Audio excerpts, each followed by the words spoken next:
For the repair of the power supply by Hyundai, the following procedures were necessary.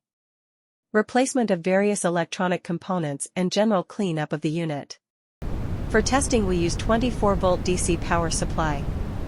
By turning on the power supply, the unit responds accordingly and the LEDs are lighting up. No further testing is possible due to the absence of additional units.